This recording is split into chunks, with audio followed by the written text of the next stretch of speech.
Kita lanjutkan perbincangan pemirsa. Kalau sebelum jeda tadi Bang Emrus sudah mengatakan untuk menentukan sosok wakil presiden atau calon wakil presiden pendamping Ganjar Pranowo bukan elektabilitasnya saja yang penting, tapi juga ditentukan bagaimana penekanannya, rencana apa kemudian menjadi prioritas pada 5 tahun ke depan. Bang Emrus bisa lanjutkan. Baik, saya pikir variabel yang utama adalah kualitas. Kalau variabel elektabilitas saya kira sebagai variabel pendukung saja. Dan kebetulan Burhanuddin mengatakan tadi bahwa mereka tidak ada yang menonjol. Oleh karena itu bahwa PDI Perjuangan saya pikir sejatinya menentukan calon wakil presiden atas dasar kualitas daripada sosok wakil presiden. Kalau kita bahas satu-satu, kalau memang Ganjar Pranowo ingin menekankan pada pertahanan dan keamanan dan hubungan Indonesia dengan negara lain dan persoalan perbatasan, dan ini saya kira sesuatu hal yang penting, saya kira Andika yang lebih tepat mendampingi Ganjar Pranowo. Tetapi ketika memang kita penegakan hukum yang menjadi orientasi kita, karena memang kita lihat persoalan hukum di Indonesia masih belum terkelola dengan baik, saya pikir yang lebih tepat adalah Mahfud MD. Tetapi ketika tekanannya adalah pada bisnis, katakanlah perekonomian dalam konteks perdagangan, misalnya seperti itu, bukan industri ya, tapi dalam konteks bisnis, saya pikir Sandiaga Uno. Nah, dari beberapa tokoh-tokoh tersebut, sangat tergantung kepada Ganjar Pranowo di dalam konteks 5 tahun ke depan. Karena menurut saya, Ganjar Pranowo dia memiliki dua hal, yaitu elektabilitas sebagai calon presiden, dia termasuk yang tertinggi. Kenapa? Dengan Prabowo kan perbedaannya hanya 1 digit, artinya masih batas margin of error. Secara statistik tidak berbeda, artinya termasuk yang leading juga.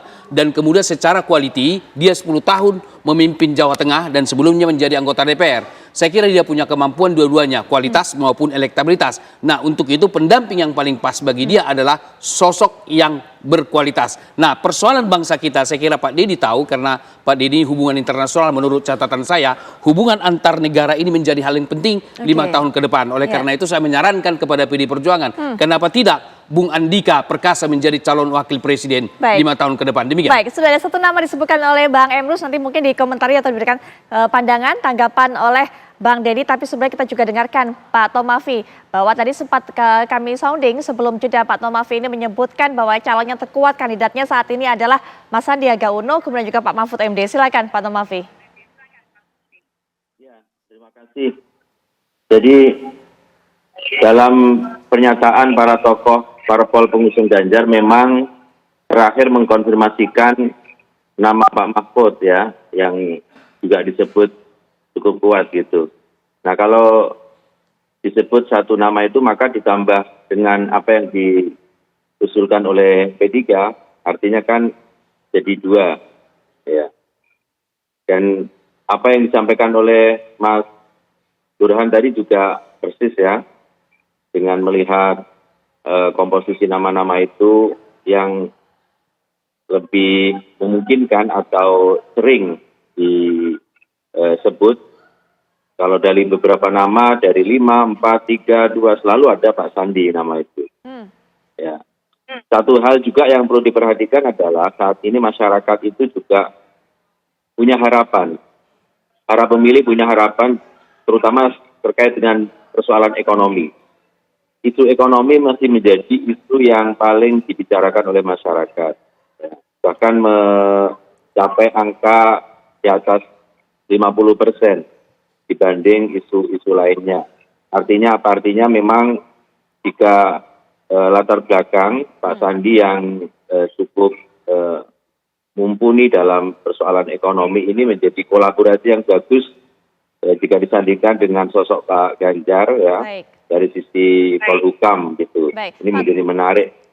Ya, Pak Tomafi, tapi bagaimana kemudian kemampuan dari Pak Sandiaga Uno ini untuk bisa membantu Pak Ganjar meraih suara sebanyak-banyaknya di Jawa Timur yang disebut sebagai daerah yang paling panas, paling diperebutkan, kemudian juga Jawa Barat, daerah di mana suara PDIP ini juga dinilai kecil pada saat itu. Di Madura, Tapal Kuda, basis Islam ya.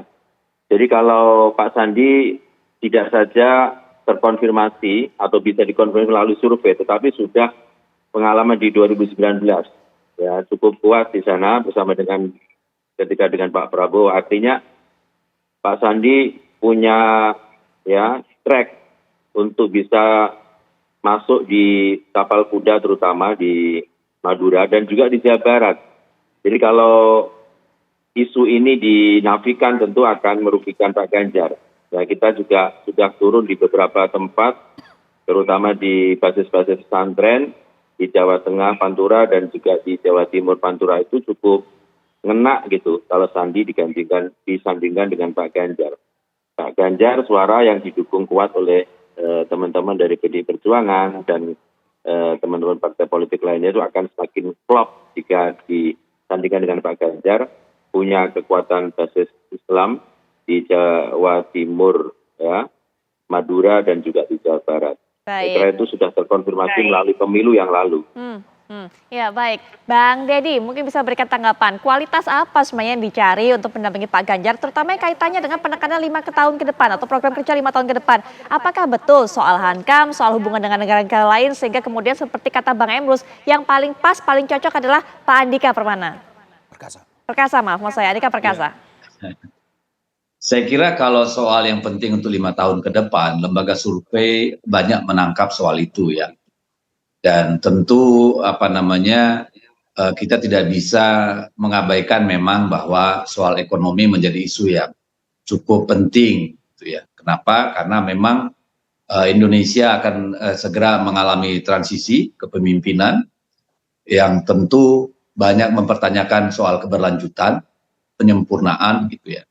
Di sisi lain ada konteks ekonomi global yang membuat ketidakpastian, uncertainty gitu, karena soal Ukraine, krisis pangan dan sebagainya, krisis energi, misalnya krisis komoditas, itu kan menjadi problem yang menjadi concern banyak orang. Tetapi kita juga melihat di sisi lain bahwa penegakan hukum juga menjadi isu yang selalu diputar secara terus-menerus di media sosial dan di media mainstream ya. Setiap hari persoalan hukum juga menjadi question mark yang membuat concern banyak pemilih ya. Isu ekonomi dan isu hukum ini memang menjadi isu yang menjadi concern di pemilih pemula ya, pemilih muda gitu, milenial dan Gen Z. Tetapi juga memang kita tidak bisa abai bahwa ada kondisi eskalasi konflik di seluruh dunia gitu ya, karena rivalitas antara blok barat dengan Cina dan Rusia misalnya ya, eskalasi di Laut Cina Selatan kita lihat gitu.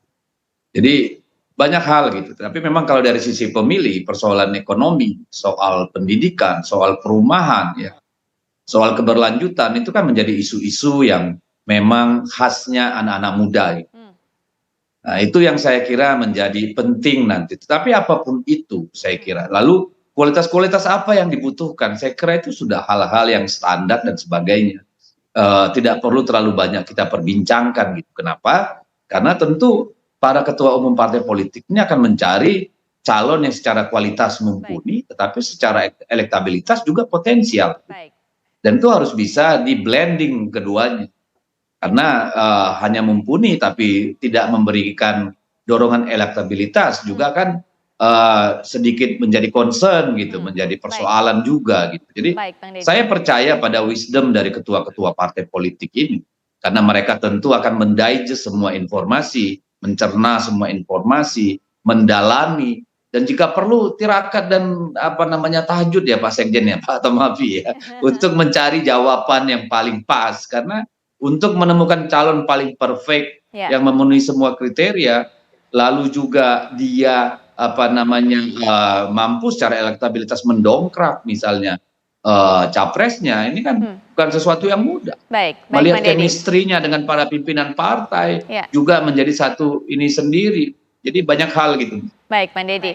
Baik, kalau melihat karakteristik prasyarat yang diajukan Bang Deddy tadi, mungkin Mas Burhan juga punya tanggapan mengenai hal ini. Mumpuni, kemudian mampu mendongkrak secara elektabilitas, dan juga punya chemistry dengan para ketua parpol pengusung. Bagaimana Mas Burhan? Nanti kita bisa ulas lebih dalam lagi setelah jeda, kami segera kembali.